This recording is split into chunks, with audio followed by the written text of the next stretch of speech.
All right, guys. I hope y'all are doing well. We are about to do Unit 8 review. Okay. So Unit 8 obviously is the one that I like the best. We get to talk about the Cold War. We get to talk about decolonization. And that is why the GIF you are looking at shows the changing of Europe. All right. How during the Cold War, there was a constant struggle between the democratic capitalist states and the totalitarian communist states. All right. USA versus USSR. And Europe was ground zero for it. So, guys, let's go ahead and get started. Again, we are still in period 4, still talking about 1900 to today. We are now in Unit 8, so talking about the Cold War and decolonization. So please ignore this. I have not updated my PowerPoint. We're talking about Unit 8, guys, which means we only have one more unit of review. And then we'll do some more writing to get you guys ready for your exam. That's coming up. It's in a few weeks. You guys are going to do great. All right, guys, just as a reminder, we're still going to have another multiple choice test and another writing assignment coming up, okay? Those of you who need to work on your grades, it's coming. All right, we're still in period 4, guys, and I'd like you guys to draw your attention over here. Your exam weighting in Unit 8 is going to be about between 8 to 10%. That doesn't really seem like that much, all right? That's almost like period 1. They might not ask that many questions, but period 4 has 3 units. So there's actually a lot of stuff coming from here. And of course, period 4 builds upon each other. Think about all those wars that are causes of the next wars, all right? Or how these wars are all effects of each other. So you need to know all this stuff that we've been talking about, okay? So Cold War and decolonization, it's not a super long one. And I confess to you guys that when we did the Cold War and decolonization, so when we did Unit 8, I went in much more depth than we're going to do today. But I think the level of detail that I gave you guys was much more important. I think it's going to help you guys during this review. So let's go ahead and set the stage for the conflict. Let's talk about the Cold War and let's talk about decolonization. All right, guys. So at the end of World War II, 1945, the world still looks exactly how it looked at the end of the 19th century, all right? Imperialism, colonialism, all that fun stuff. But World War II is finally really going to, people are really going to change their mind about colonialism. And imperialism is going to come to kind of a fiery end in the aftermath of World War II. Thank goodness for this, because it didn't after World War I. So remember, after World War I, a lot of those colonial soldiers that had served with British troops or French troops in the trenches, they thought by going back home, they were going to finally get that self-determination, that independence from the European colonial power. And they were sadly mistaken. The nice thing is, though, is that we sort of learn from our mistakes. And after World War II, you start to see increasing anti-imperialist sentiment, and you also start to see imperial powers kind of okay with colonies going off on their own. Remember, I told you guys a good rule of thumb to think about is that British colonies after World War II tended to receive peaceful independence, whereas French colonies after World War II tended to not receive peaceful independence. But it's good to know, it's good to keep this in mind. All right, this is what the world looked like in 1945. Just a few years later, a lot of former colonies are going to achieve their independence, and that is all going to happen through the process of decolonization. And one thing that's really going to force decolonization is the onset of the Cold War. Now, at the end of World War II, Europe, the powerhouse of AP world history, Europe, the most important geographical region in period 3, is going to lay in shambles. All right, Germany really did a number on the rest of Europe. Think about it. Nazi Germany and the conflict of World War II being fought really does a number on Europe. All right, major war conflicts fought kind of destroy England, France, Germany. And so in the aftermath of the Cold War, Europe's not the center of the universe anymore. And instead, you have 2 new global superpowers that are going to emerge. All right, the United States is one of them. No World War II conflicts are fought on American soil, except, of course, Pearl Harbor. But at that point, that was just it wasn't quite a state yet. But anyway. And while the Soviet Union did actually get pretty heavily affected by World War II, at the end of World War II, the Soviet Union is also going to emerge. And so because of World War II and because Europe is now in shambles, the global balance of power shifts from Europe to the United States and the Soviet Union. And guess what? The United States and the Soviet Union, they don't get along. One country is capitalist democracy, and the other country is a communist totalitarian regime. Those don't really make for good best friends. So we go from Europe being the center of the universe to the global balance of power being shared between the United States and the Soviet Union. And the problem is, guys, is that the United States and the Soviet Union don't really get along. And so instead of just being like, all right, I'm going to be the best and you're going to be the best, instead, these two powers begin to launch into what we now know as the Cold War, a war that you never see any direct battles between these two powers. You never see the United States, you never see the Soviet Union launch missiles at each other, but they're still going to fight each other, and they're going to do it through ideological conflicts, proxy wars. All right, they're going to fund capitalist regimes. They're going to fund communist regimes. They're going to sell weapons to friendly nations. Okay, the Cold War, at the very heart of the conflict, is a power struggle between capitalism and communism. Okay, but not every single person in the world was required to take a side. So sure, the majority of Western Europe, all right, England and France and Western Germany are going to take the United States side and become capitalist countries. Whereas other countries that in the aftermath of World War II, where the Soviet soldiers who were standing, are eventually going to take the side of the Soviet Union and become communist. But there is sort of a third option, all right, the non-alignment movement, all right, or NAM. All right, so groups and individuals, including the non-alignment movement, are going to promote alternatives. So remember, places like India, Egypt, and Ghana, their leaders are going to be like, look, we don't really care about capitalism. We don't really care about communism. We don't want to be involved in your stupid Cold War. So we're going to do our own thing. And while this is great, staying out of a conflict is sort of the dream scenario, right? It's actually going to have some long-term ramifications for some of these countries. So we said that in India, for example, because India chose to stay out of the Cold War, India did not receive investments by the United States, and it sort of stinted growth of the economic systems in India. So the non-alignment movement, while on paper seems like a pretty good idea, in practice, it really wasn't super good for a lot of these countries. So let's talk about some of the effects of the Cold War. Now, y'all, I know after World War I and I know after World War II, y'all are like, alliances? Who the heck wants to get into that? That's going to suck you into a bunch of stupid wars. Well, that's one mistake we didn't really learn from. So in the aftermath of the Cold War, wherever there were Soviet soldiers and wherever there were American soldiers at the end of World War II, that sort of determines the line between capitalism and communism. So there were Soviet soldiers in Poland. There were Soviet soldiers in Eastern Germany. There were American soldiers in Western Germany and in France. And what you're going to start seeing is that those countries where Soviet soldiers or American soldiers had permeated, that is what you're going to see as Warsaw Pact or NATO. So what's NATO? What's the Warsaw Pact? Well, NATO is the North Atlantic Treaty Organization, and basically that is the US's personal rah-rah capitalism alliance system. And on the other hand, you're going to have the Warsaw Pact, or sometimes it's known as the Iron Curtain. All right, this is the Soviet Union rah-rah communism alliance. All right, so depending on which one you belong to, you were all about the United States or you were all about the Soviet Union.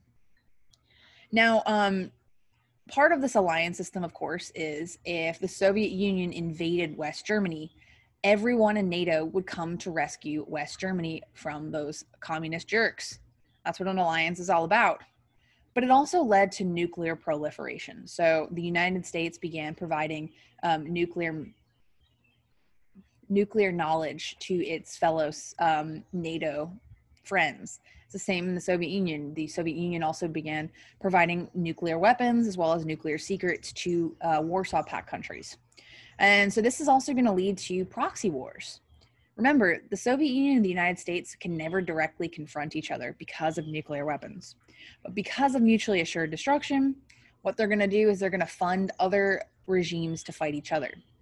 So for example, let's see, in the Korean War, the United States will support the democratic South Koreans, and the Soviets and the Chinese communists will support the communist North Koreans, but they will fight each other. And that is a way that this ideological struggle is going to continue. This is NATO versus the Warsaw Pact. This is capitalism versus communism.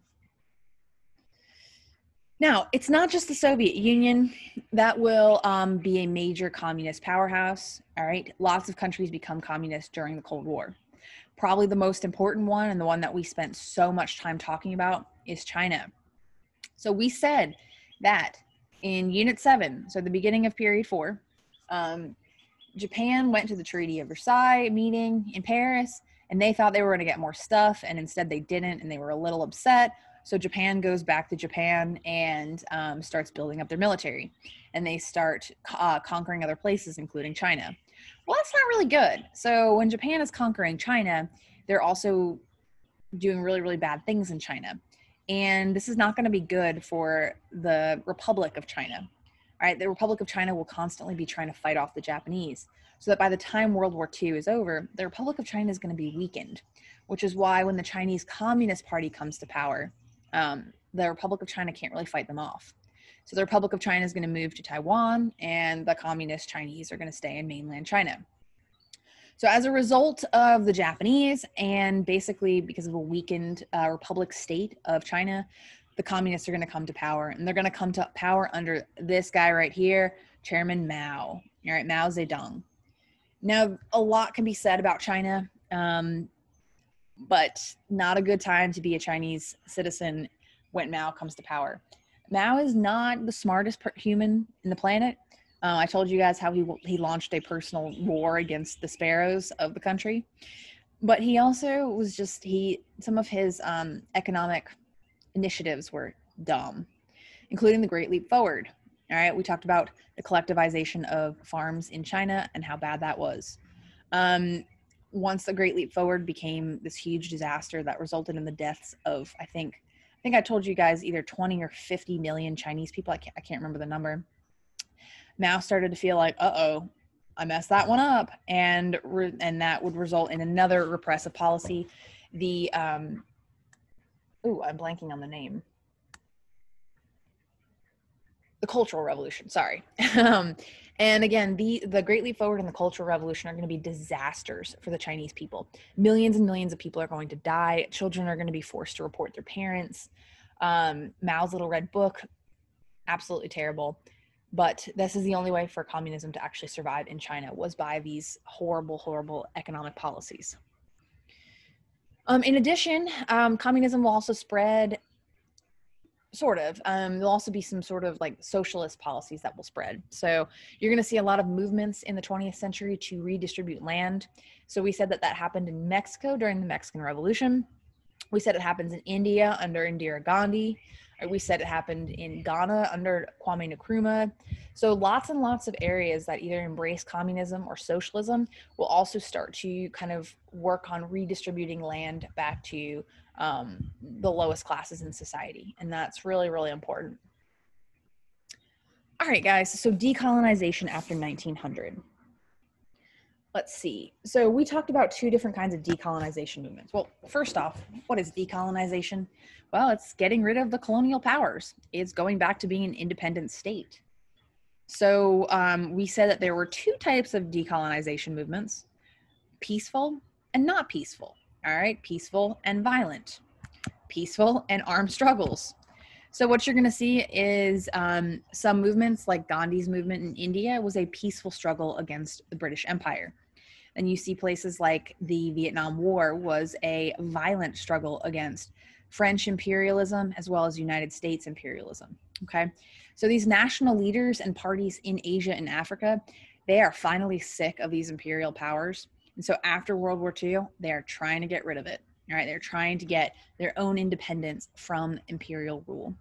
Now, as I told you guys in the beginning of this video, a good rule of thumb to remember is that peaceful movements tended to be from the British Empire.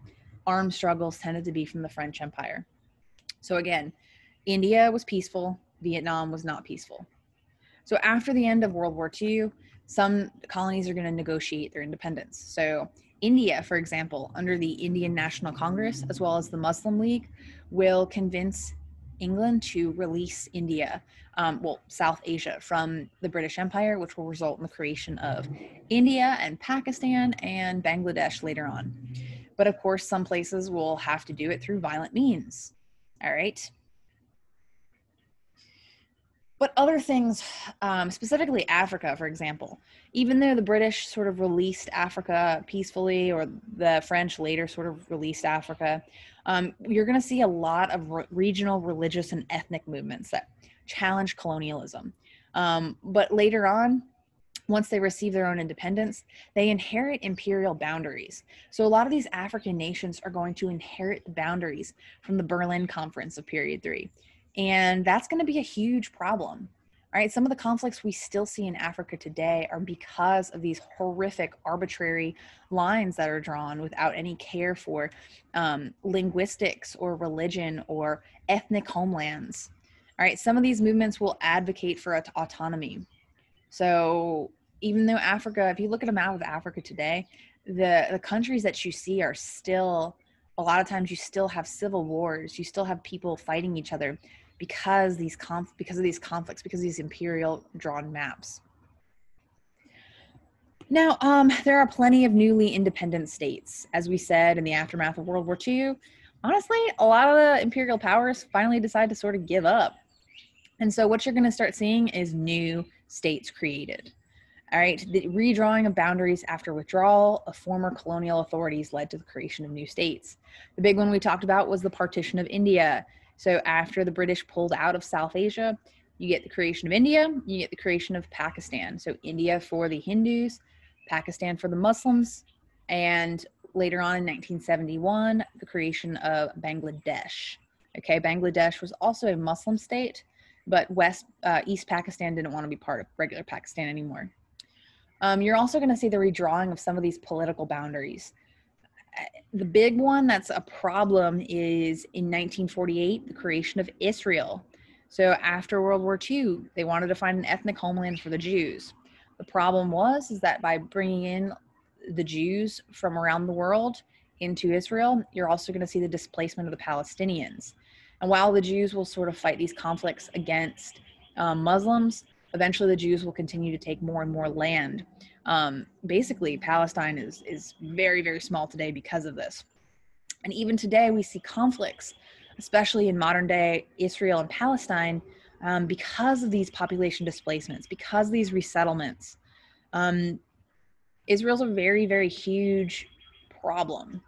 All right, and one of the problems is that because of the existence of Israel, because Muslims are really, really angry that Israel exists and that Israel continues to take land from Muslims, and the United States, for example, will continue to back Israel. It's one of the reasons that so many hateful groups target the United States.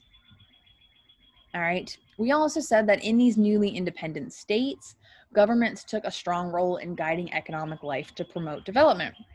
One of the big ones I told you guys about was this lady right here, Indira Gandhi, one of the first female leaders, actually the first female leader of a major powerful state.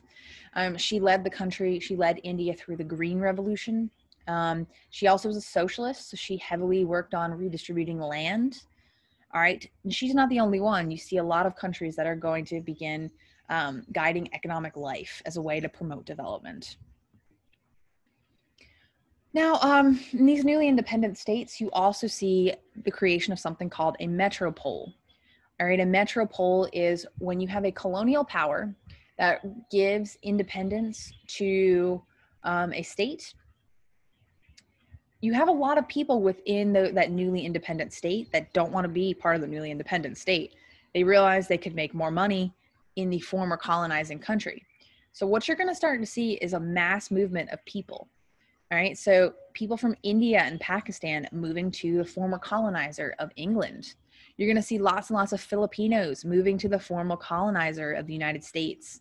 All right, people in Western Africa will be moving to France because they know that they can have a better life in these countries. And it's kind of good because what it ends up doing is by bringing this sort of brain drain, these really, really smart people from another independent country, they maintain cultural and economic ties between the colony and metropole. But in a lot of ways, they bring new religions, cultural components, food into these places. All right, today, again, we said that the national dish of the United Kingdom is chicken tikka masala. That's an Indian dish. Because of so many people that come from the Metropole, Indian food will be adopted by the British. And if you've ever had British food, please know that that's good news. British food is terrible without a little Indian spice. So guys, global resistance to established power. So groups and individuals challenge the many wars of the century. We talked about Mahatma Gandhi. We talked about him a lot, actually. Y'all should know who he is. Nelson Mandela also will establish the apartheid system in South Africa. Martin Luther King Jr. will challenge the segregation system in the United States. And all three of these men are going to challenge this status quo of political established power structures through the process of nonviolence. All right, so they're not picking up AR-15s and storming Capitol buildings. They're doing this in a nonviolent way to bring this political change about. All right, and this is sort of a new thing. All right, using nonviolence. This didn't really work in the past. Okay, but it's working now. But of course, that doesn't mean that everything is cupcakes and rainbows. Even pretty much all of the 20th century is conflict. Even though at the end of the 20th century, the Cold War sort of brings this new era of peace and prosperity. You didn't really have a lot of wars in the 1990s. It was a very, very peaceful time in history. Even now, despite the fact that we've been at war for a long time in the Middle East, it's overall a very, very peaceful time in human history. But despite that, there are still conflicts, all right? Again, it's not cupcakes and rainbows. There are going to be militaries and militarized states that will further intensify conflict. We specifically talked about one group, one movement that uses violence on civilians. This guy right here, Bin Laden, is a man that is in charge of Al-Qaeda. Al-Qaeda is a fundamentalist Muslim group. They primarily target other Muslims that they believe don't practice Islam the correct way. They also target the West, all right? They target the United States and Europe because they believe that Western culture is bad. And then one way to really target the West to achieve their own political goals is to go after innocent civilians, which is what happened on September 11th. All right, men and women who were just going about their day business at one of the most important global trade centers in the world were targeted. And that is what you see, this global resistance to establish power. But guys, all good things must come to an end. I'm just kidding. I'm not saying the Cold War was good. It's my favorite thing to lecture about. The Cold War will end, and it will end through a series of crazy things that happen. First off, I told you guys that the 1980s in the United States was a blast. All right, Ronald Reagan fooled the Soviet Union into thinking we had much more technology than we did. And yet, all that money going to the United States military and the technological development, the so-called Star Wars and stuff, that really freaked the Soviet Union out. On top of that, the Soviet economy, after 70 years of communism and a failed war in Afghanistan, they just didn't really have it anymore. But ultimately, public discontent and economic weakness are going to lead to the end of the Cold War and the collapse of the Soviet Union. Bye, Soviet Union. It was good knowing you. And what all of this is going to lead to, guys, is a much more peaceful era. So from the 1990s onward until today, for the most part, the world is a pretty peaceful place. And that's not to say that AP World History ends on a high note, because it doesn't. But the Cold War, the ending of the Cold War definitely brought in a lot of economic prosperity and good things. So guys, I will tell you all about what in-class work we're going to do. Have a great day, and I will see y'all later.